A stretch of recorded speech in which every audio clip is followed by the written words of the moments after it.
And in West Virginia, the drug use escalates. Right. Talk about that a little bit. You know, it costs a lot more money in West Virginia for the OxyContin. I ended up blowing through my entire trust fund while I was there. You know, I went through $450,000 in a spur of 2 years. How much? $450,000. $450,000 you're spending on prescription narcotics? Right. Are you getting any work done at school at this point? No. At this point, I'm barely going to class. I'm not doing any schoolwork whatsoever. And, you know, the difference was in West Virginia, I still had all my problems. They followed me there, of course. But, you know, in New Jersey, it's $50 for one OxyContin. In West Virginia, it's $100. So now I'm spending even more money.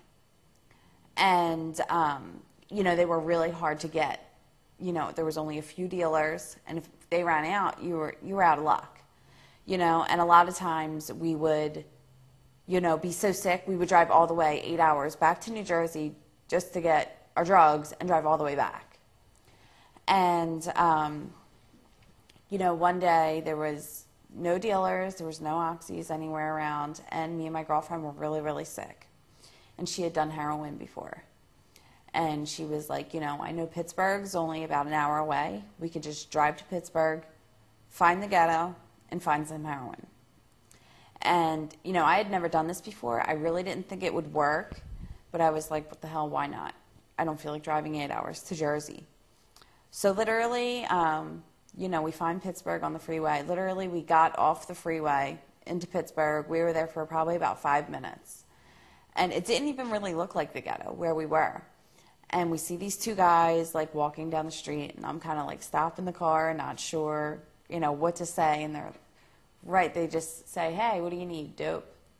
And we looked at each other like, no way.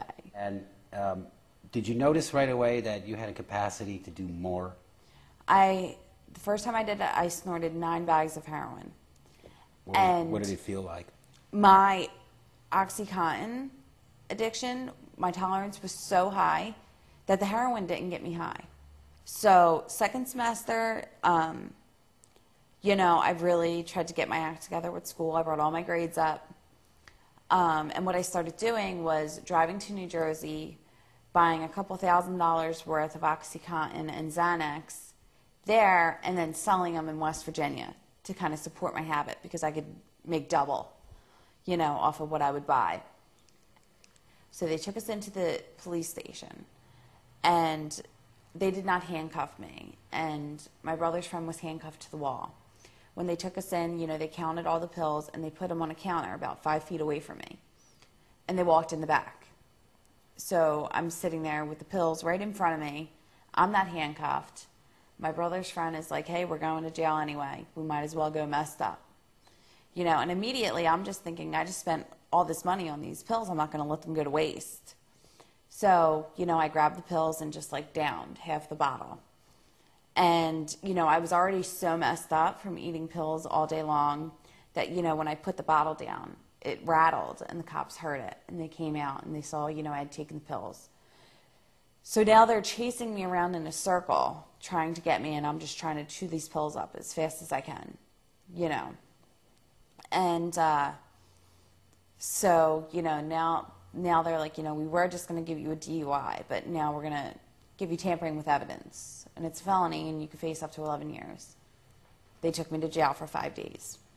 That was an all-time bottom for me. And you wind up back in New Jersey now, and what happens to you? Yeah, so, you know, and now at this point I'm back in Jersey. I am not, you know, in West Virginia anymore, and right by my house was, you know, this city, Camden, which is like the 3rd worst drug city in America. It's really, really bad there. So now I'm driving to Camden every day, getting heroin, and now I'm shooting it. And, you know, that was another kind of pivotal point in my addiction, because now I wasn't functioning whatsoever. I was just home shooting my drugs. You know, I had gone to Camden to get drugs one day, and these 2 guys took me into a alley, and, you know, they held a gun up to me. And never, this is how powerless I was to these drugs, and how unmanageable my life was, that never once did I think, oh, they're going to shoot me. I immediately thought, oh no, they're going to take my money and I'm not going to be able to get my drugs. So the guy's like, give me your money. I said, no, you'll have to shoot me. And, he whacked me with the gun and my face was like literally out to here. And I'm on the ground and I'm still fighting these guys, trying to not give my money up, So when I went home, my face was completely swollen. And, my sister was like, this has got to stop. This is completely out of control.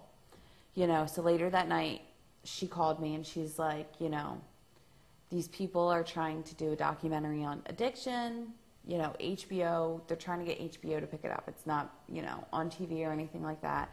And you're going to do it or we're going to have you committed. So Intervention, the show, sent me to Malibu Beach Recovery Center in Malibu. And it was very different from the first rehab I had gone to.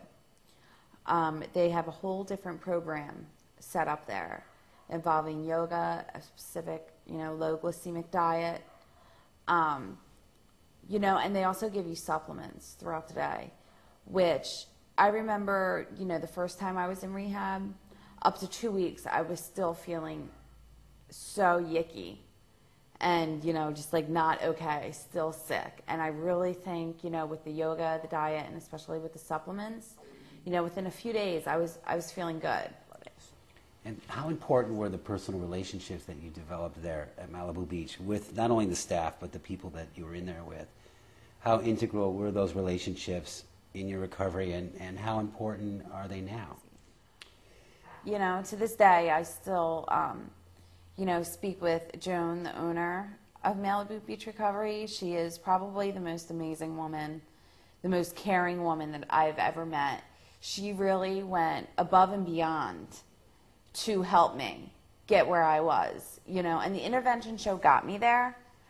But, these people really, like I said, went above and beyond to make sure that I did well.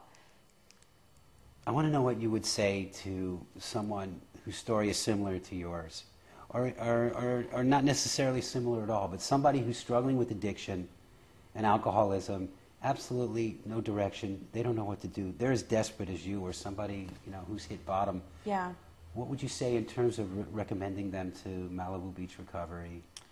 I was really, really hardcore. Most people do not come back from the point that I was at.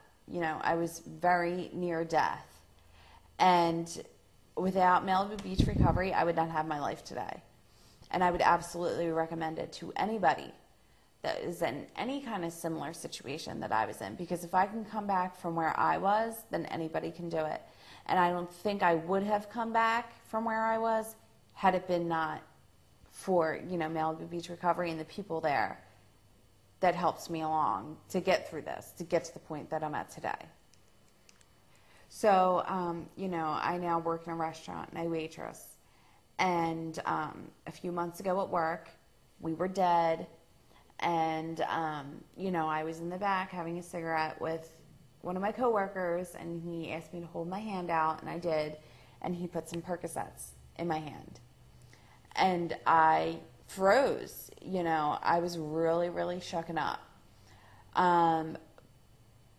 But being in Malibu Beach Recovery and in the sober living and in Alcoholics Anonymous, working with a sponsor, I've learned tools. I now have tools and steps that I could take that I don't have to take that drug. And I'm not going to say it didn't shake me up, because it did. And the thought did cross my mind, wow, that would be nice if I could take this. But it would, for me, it would never be just that one. I would be off and running. And, I was able to go to the bathroom, call my sponsor. She had me flush the pills down the toilet.